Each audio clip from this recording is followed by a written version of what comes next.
Leo tuko hapa katika ward hii ya Hell's Gate ward.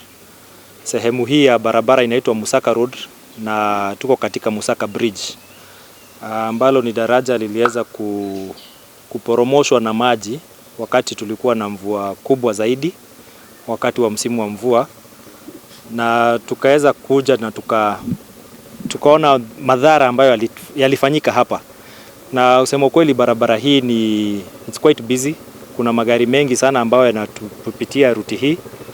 Kuna magari aina ya maruti na pikipiki nyingi, na kwa hivyo tumeonelea kwamba hii daraja imekuwa ikiwa ni hatari ama ni tisho kwa maisha ya watu ambao wanapitia hii daraja. Na ndiposa tumekuja hapa leo, tumeleta contractor ili aweze kuanza kutufanyia marekebisho kidogo ya hii daraja. Tutaongeza the number of culverts upande wa chini ili barabara ipanuke.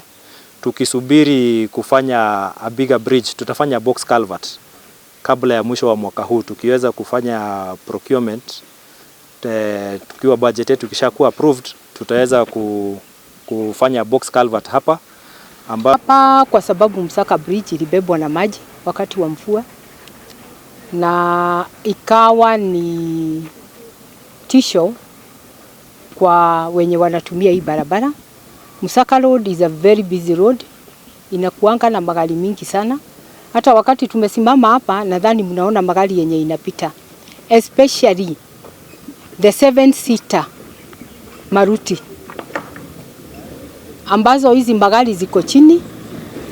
Na kwa muda tulikuwa tumejaribu kufunga ndio zisije zikaingia kwa hii daraja penye imevujika. Lakini kwa vile wanateseka sana, unakuta wamefungua pahali kidogo, wanaanza kupitishia magari hapo. Na vile hii barabara ama daraja ilibebwa wakati tunaelekea kumaliza financial year 23-24, hatukuwa na pesa.